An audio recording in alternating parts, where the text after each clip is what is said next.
Today I'm with these lovely ladies representing the Civil War, and they're actually a society, and I thought that they were so cute I wanted them to tell you about what they do. This is Mary, and she's sort of the designated one in charge, or at least they didn't want to talk. They just want to sit and look pretty while they're busy working on their projects. Actually, they really are sewing. They're making quilts over there. She's sitting here sewing on an old-fashioned sewing machine and everything. It's adorable. Okay, so tell us who you are and what you do. My name is Mary Swanson, and I was born in the 1830s, and I live in Michigan. My husband has gone out to fight in the Civil War, and we thought that it would only be 90 days. But when he came back home after being dismissed after the 90 days, we found out that those Southern people just were not going to give up like we thought they were going to. So here we are at home, and we're making quilts. We make quilts for our soldiers who are out there. They need the bedding, they need the warmth. They're out there in the cold and the wet and the rain. Over here, a group of our ladies are tying a quilt. That's how we did that, so that we could get the quilts out to our men sooner. We also have a Christian Commission group that get together all of the medicines and foods, canned goods, and we send those to our group who are from Michigan. And now we're just kind of sitting out in this beautiful, beautiful weather, trying to enjoy our social life together, though most of us don't have much of it because we don't have an awful lot of money. Our husbands are making, if they're in the Army as a private, they make only $13 a month. And so they try to send money home. The mail is very, very spotty. Sometimes they send it by people that are coming back. And we never know. We never know when our men are going to be killed or if they're captured. This has been a very difficult war. I have family that also are fighting in the South. Of course, we don't believe in what they are fighting for. They really should just go ahead and accept that this United States is a whole United States rather than having them split off to be their own country. And of course, the other problem are these poor slaves.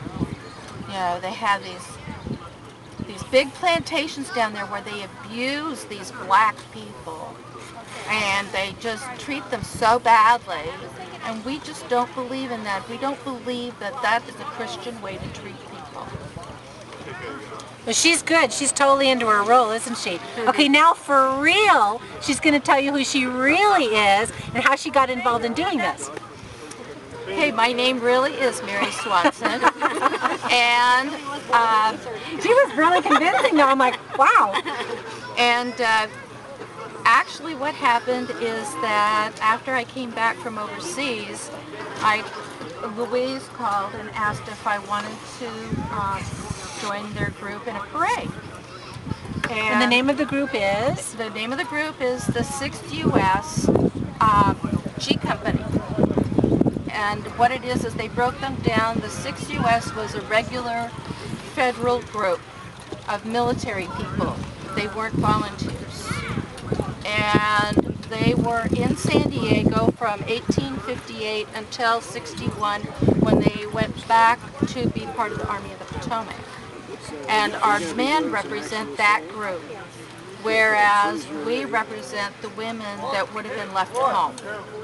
And so we come out, usually we have a laundress, the laundresses out, and we have, of course, these sewing machines, which are authentic.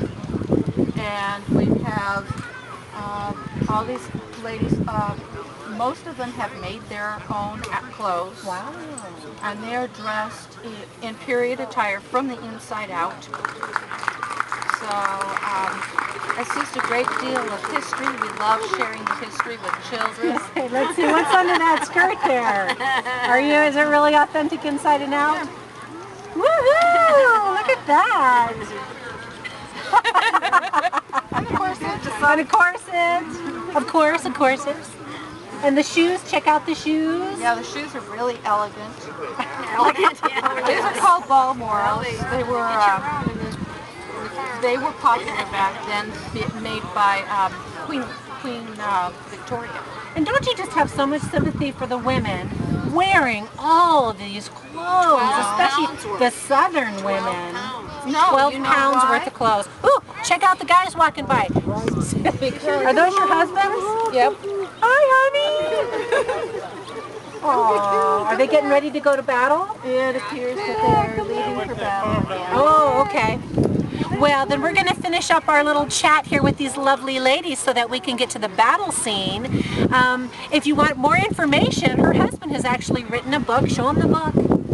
The book is the 6th United States Infantry Regiment, 1855 to Reconstruction. And he has followed a number of the officers who went south, and only the officers were allowed to do that. The men had to go back and stay in a federal unit. But he took 10 years to write this book, and it is full of tremendous amount of information. And you see he has names and roster rolls and what they did and where they were and how much food they had and everything. Excellent. Let me ask you one last question. Yes. What's the scoop with this? Those You are tie them on your hat, you tie them in, do my ears hang low, do they walk? What's the deal with that? 'Cause it's so Civil War-ish. These are called lapettes, Oh. and they were stylish at the time. Is it just for decoration?